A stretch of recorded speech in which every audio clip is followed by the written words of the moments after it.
ಫಿಟ್ಸಲ್ಲಿ ಒಂದು 15-20 ಥರ ಇರುತ್ತವೆ. ಇದು ತುಂಬ ಜೀವಕ್ಕೆ ತೊಂದರೆ ಆಗೋ ಚಾನ್ಸಸ್ ಇರುತ್ತೆ. ಬರುವಂಥದ್ದು ಪ್ರೆಗ್ನೆನ್ಸಿಯಲ್ಲಿ ಕೆಲವರಿಗೆ ಬೇರೆ ಬೇರೆ ಕಾರಣಕ್ಕೆ ಬರುತ್ತೆ. ಇದರ ಜೊತೆಗೆ ಲೈಫ್ ಸ್ಟೈಲ್ ಅಂತ ಹೇಳಿ ಏನು ಹೇಳ್ತೀವಿ ಅದು ಕೂಡ ತುಂಬ ಮುಖ್ಯ. ನಮಸ್ಕಾರ, ನಾನು ಡಾಕ್ಟರ್ ಶ್ರೀಕಂಠ ಸ್ವಾಮಿ ಅಂತ, ಸೀನಿಯರ್ ನ್ಯೂರಾಲಜಿಸ್ಟು ಬೆಂಗಳೂರಲ್ಲಿ. ಇವತ್ತು ನಾನು ನಿಮ್ಮೆಲ್ರಿಗೂ ಮೂರ್ಛೆ ರೋಗ ಅಥವಾ ಅಪಸ್ಮಾರ ಅಂತ ಏನು ಹೇಳ್ತೀವಿ ಕನ್ನಡದಲ್ಲಿ, ಅದರ ಬಗ್ಗೆ ಕೆಲವೆಲ್ಲ ವಿಷಯ ತಿಳಿಸೋಣ ಅಂತ ಬಂದಿದ್ದೀನಿ. ಅಪಸ್ಮಾರ ಅಥವಾ ಮೂರ್ಛೆ ರೋಗ ಅಂತ ಏನು ಹೇಳ್ತೀವಿ, ಇದು ಸಾವಿರಾರು ವರ್ಷದ ಕಾಯಿಲೆ, ಇತ್ತೀಚಿನದಲ್ಲ. ಇದಕ್ಕೆ ಒಂದು 1000ರಿಂದ 2000 ಇತಿಹಾಸ ಇದೆ. ಎರಡನೇದು, ಇದು ಶುರುವಾಗಿದ್ದಾಗೂ ಇದಕ್ಕೆ ಬೇರೆ ಬೇರೆ ಒಂದು ರೂಪವನ್ನು ಕೊಟ್ಕೊಂಡು ಹೋಗಿದ್ದಾರೆ. ಇದು ಒಂದು ಏನೋ ದೆವ್ವ, ಪೀಡೆ ಅಥವಾ ಭೂತ ಹಿಡಿದಿದೆ ಅನ್ನೋದೆಲ್ಲ ಒಂದು ವಿಷಯಗಳು ಮುಂಚೆಯಿಂದನೂ ಇದೆ. ಆದರೆ ಇತ್ತೀಚೆಗೆ 1 ವರ್ಷ 2 ವರ್ಷ ಅಥವಾ ಒಂದು 10-20 ವರ್ಷದಿಂದ ಸಾಕಷ್ಟು ಇಂಪ್ರೂವ್ಮೆಂಟ್ ಆಗಿದೆ. ಹಾಗಾಗಿ ಜನರ ತಿಳುವಳಿಕೆ ಕೂಡ ಹೆಚ್ಚಾಗಿದೆ ಇತ್ತೀಚೆಗೆ. ಆ ತಿಳುವಳಿಕೆ ಬಗ್ಗೆ ಜನರಿಗೆ ಏನೇನು ಹೇಳ್ತೀವಿ ಅನ್ನೋದನ್ನು ನಾನು ನಿಮಗೆ ಇವತ್ತು ಮಂದಟ್ಟು ಮಾಡ್ಕೊಳ್ಳೋಕ್ಕೋಸ್ಕರ ಇಲ್ಲಿದ್ದೀನಿ. ಎರಡನೇದು, ಈ ಕಾಯಿಲೆ ಬಗ್ಗೆ ಜನರಿಗೆ ಸಾಕಷ್ಟು ಬೇರೆ ಬೇರೆ ಅನುಮಾನಗಳಿರ್ತವೆ. ಅದನ್ನು ಕೆಲವು ಸರಿ ತಿಳಿಸೋಣ ಅಂತ ನಾನು ಇವತ್ತು ನಿಮ್ಮ ಮುಂದೆ ಬಂದಿದ್ದೇನೆ. ಅಪಸ್ಮಾರ ಅನ್ನೋದು ಯಾವುದೇ ವಯಸ್ಸಿಗಾದರೂ ಬರ್ಬೋದು. ಈಗ ಹುಟ್ಟಿದ ಮಗುವಿಂದ ಹಿಡಿದು 100 ವರ್ಷವರೆಗೂ ಸಾಯೋವರೆಗೂ ಬರ್ಬೋದು. ಇದಕ್ಕೆ ಬೇರೆ ಬೇರೆ ಕಾರಣಗಳಿರುತ್ತವೆ.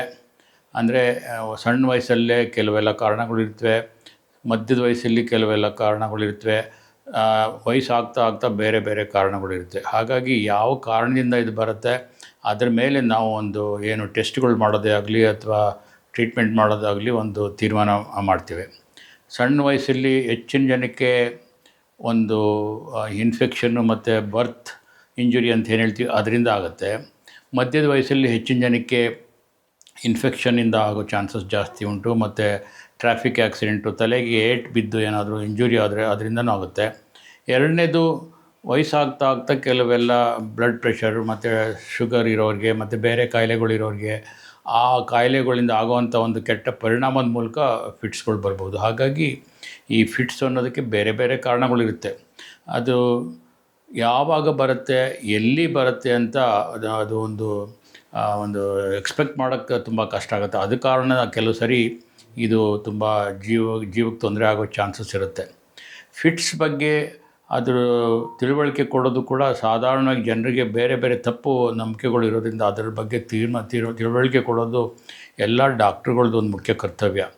ಇದಕ್ಕೆ 20-30 ವರ್ಷದಿಂದ ಬೇರೆ ಬೇರೆ ಒಳ್ಳೆ ಔಷಧಿಗಳು ಬಂದಿದ್ದಾವೆ. ಮತ್ತು ಸರ್ಜಿಕಲ್ ಟ್ರೀಟ್ಮೆಂಟ್ ಆದ ಶಸ್ತ್ರಚಿಕಿತ್ಸೆಯಿಂದ ಟ್ರೀಟ್ ಮಾಡುವಂಥ ಕಾಯಿಲೆಗಳು ವ್ಯವಸ್ಥೆ ಕೂಡ ಇದೆ. ಹಾಗಾಗಿ ಕೆಲವೆಲ್ಲ ಹುಟ್ಟಿದಾಗಿಂದ ಬರೋವಂಥ ಫಿಟ್ಸ್ಗಳಿಗೆ ಕೆಲವು ಸರಿ ಔಷಧಿಗಳು ಅಷ್ಟೊಂದು ಕೆಲಸ ಮಾಡಲ್ಲ.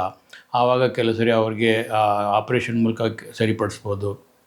ಇನ್ನು ಕೆಲವ್ರಿಗೆ ಮೆಡಿಸಿನ್ ಸೈಡ್ ಎಫೆಕ್ಟ್ ಇರೋದ್ರಿಂದ ಮೆಡಿಸಿನ್ ಹೆಚ್ಚಿಗೆ ದಿನ ಕಂಟಿನ್ಯೂ ಮಾಡೋಕ್ಕಾಗಲ್ಲ. ಅಂಥವ್ರಿಗೂ ಕೂಡ ಕೆಲವು ಸರಿ ತುಂಬ ಕಷ್ಟ ಆಗುತ್ತೆ ಅದನ್ನ ಕಂಟ್ರೋಲ್ ಮಾಡೋಕ್ಕೆ. ಇದ್ರ ಬಗ್ಗೆ ಜನರು ಈಗ ನೀವು ನೋಡಿರ್ಬೋದು, ಹೆಚ್ಚಿಗೆ ಜನಕ್ಕೆ ರಸ್ತೆಯಲ್ಲಿ ಏನಾದರೂ ಫಿಟ್ಸ್ ಬಂದರೆ ಹೆಚ್ಚಿಗೆ ಜನ ಅವ್ರನ್ನ ಕೈ ಕಾಲು ಹಿಡ್ಕೊಂಡು ಕೆಲವು ಸರಿ ಕೀ ಕೊಡೋದೇ ಆಗಲಿ ಅಥವಾ ಚಪ್ಪಲಿ ಅಥವಾ ಶೂ ಅವ್ರ ಮೂಗತ್ರ ಹಿಡಿಯೋದಾಗಲಿ, ನಿಂಬೆಹಣ್ಣು ಹಾಕೋದೇ ಆಗಲಿ, ಇವೆಲ್ಲ ಮಾಡ್ತಾರೆ. ಇದು ಒಂದು ತಪ್ಪು ಕಲ್ಪನೆ. ಅದರಲ್ಲಿ ಏನೂ ಒಂದು ವ್ಯತ್ಯಾಸ ಆಗೋದಿಲ್ಲ. ಅದು ಒಂದು ನಿಮಿಷ ಅಥವಾ 2 ನಿಮಿಷ 3 ನಿಮಿಷ ಇದ್ದು ಅದ್ರ ಪಾಡಿಗೆ ಅದೇ ಕಡಿಮೆ ಆಗಿಬಿಡುತ್ತೆ ಯಾವುದೇ ಥರ ಫಿಟ್ಸ್ ಆದ್ರೂ. ಫಿಟ್ಸಲ್ಲಿ 15-20 ಥರ ಇರುತ್ತವೆ. ಅದು ಮೇಜರಾಗಿ ಸಾಮಾನ್ಯ ಜನರಿಗೆ ಗೊತ್ತಿರೋದು ಜನರಲೈಸ್ ಕ್ಲಾನಿಕ್ ಸೀಜರ್ ಅಂತ ಹೇಳ್ತೀವಿ.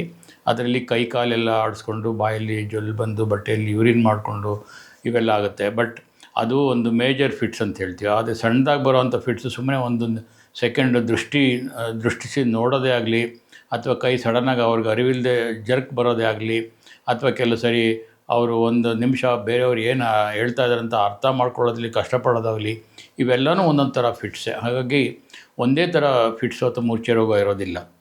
ಇತ್ತೀಚೆಗೆ ರೋಡ್ ಟ್ರಾಫಿಕ್ ಆಕ್ಸಿಡೆಂಟು ಅದರಲ್ಲೂ ಇಂಡಿಯಾದಲ್ಲಂತೂ ಜಾಸ್ತಿ ಆಗಿರೋದ್ರಿಂದ ಅದರದ್ದು ಪರಿಣಾಮವಾಗಿ ಅದರದ್ದು ಒಂದು ಕಲೆ ಅಂತ ಏನು ಹೇಳ್ತೀವಿ, ಅದರಿಂದ ಫಿಟ್ಸು ಮಧ್ಯ ವಯಸ್ಸಿನ ಅಥವಾ ಸಣ್ಣ ವಯಸ್ಸಿನ ಹುಡುಗರುಗಳಿಗೆ ಹೆಚ್ಚಿಗೆ ಬರ್ತಾಯಿದೆ. ಫಿಟ್ಸಲ್ಲಿ ಇತ್ತೀಚೆಗೆ ನಮಗೆ ಮುಂಚೆ ಈ ಒಂದು ಅವಕಾಶ ಇರಲಿಲ್ಲ. ಅಂದರೆ MRI ಅಥವಾ CT ಸ್ಕ್ಯಾನ್ ತುಂಬ ಬೇಕಾದಷ್ಟು ಕಡೆ ಸಿಗುವಂಥ ಅವಕಾಶ ಇರಲಿಲ್ಲ. ಇತ್ತೀಚೆಗೆ ಈ ಸೌಲಭ್ಯಗಳು ಎಲ್ಲ ಕಡೆ ಇದ್ದಾವೆ. ಮತ್ತು ಹಾಗಾಗಿ ಫಿಟ್ಸ್ನ ಒಂದು ಇನ್ವೆಸ್ಟಿಗೇಷನ್ ಅಂತ ಏನು ಹೇಳ್ತೀವಿ ಅದು ಮಾಡೋದ್ರಲ್ಲಿ ಎಲ್ಲ ಡಾಕ್ಟ್ರುಗಳಿಗೂ ತುಂಬ ಸುಲಭ ಆಗಿದೆ. ಮತ್ತು ಒಂದೊಂದು ವರ್ಷಕ್ಕೆ 1 ಸಾರಿ ಅಥವಾ 2 ಸಾರಿ ಹೊಸ ಮೆಡಿಸಿನ್ಸ್ ಅಥವಾ ಔಷಧಿಗಳು ಬರ್ತಾ ಇದೆ. ಹಾಗಾಗಿ ಅದರಿಂದ ಆಗುವಂಥ ಒಂದು ಸೈಡ್ ಎಫೆಕ್ಟ್ ಆಗಲಿ ಅಥವಾ ಅದರಿಂದ ದುಷ್ಪರಿಣಾಮಗಳಾಗಲಿ ತುಂಬ ಕಡಿಮೆ.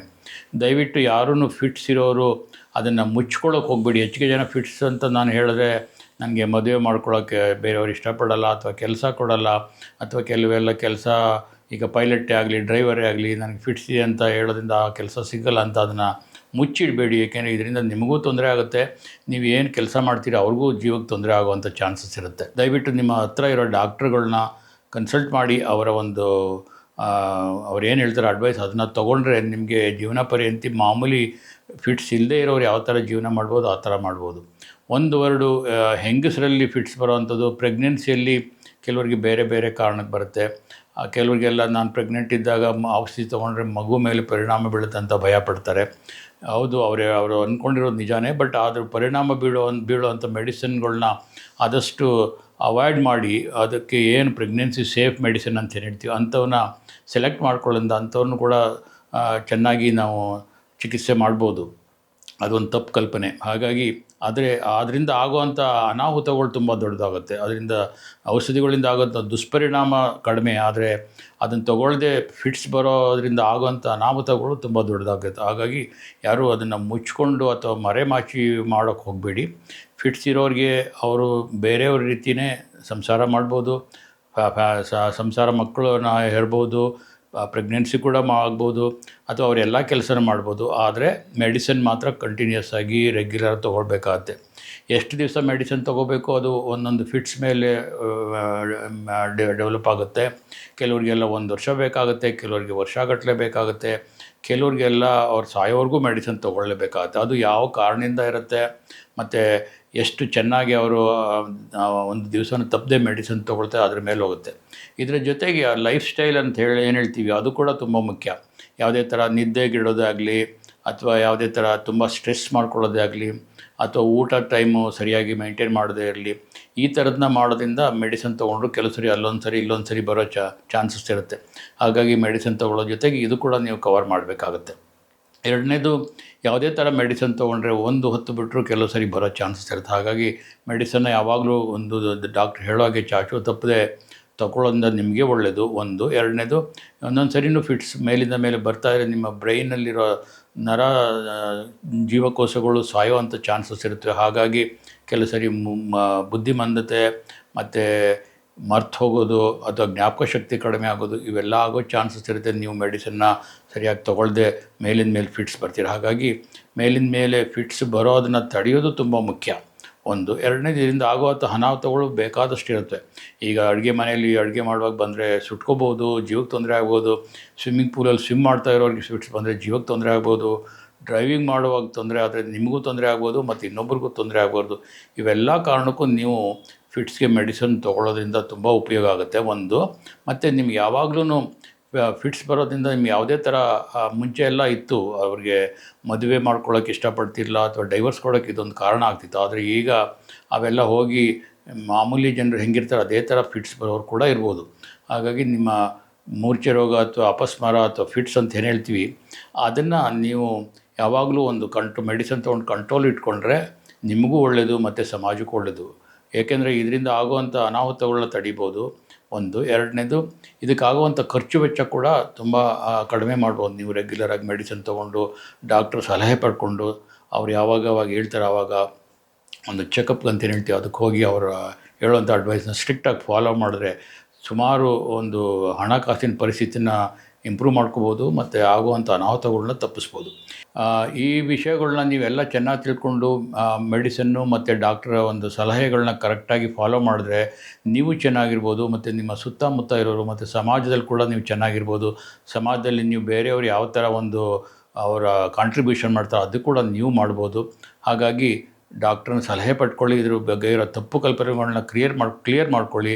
ಅದರಲ್ಲೂ ನ್ಯೂರಾಲಜಿಸ್ಟು ನರದ ತಜ್ಞರು ಏನು ಹೇಳ್ತಾರೆ ಅದನ್ನು ನೀವು ಫಾಲೋ ಮಾಡಿದ್ರೆ ನಿಮಗೂ ಒಳ್ಳೆಯದು, ಇರೋ ಜನರಿಗೂ ಒಳ್ಳೆಯದು, ನಿಮ್ಮ ಫ್ಯಾಮಿಲಿ ಮೆಂಬರ್ಸ್ಗೂ ಒಳ್ಳೆಯದು. ಹಾಗಾಗಿ ಇಷ್ಟು ಮಾತ್ರ ನಾನು ಹೇಳೋಕ್ಕೆ ಇಷ್ಟಪಡ್ತೇನೆ.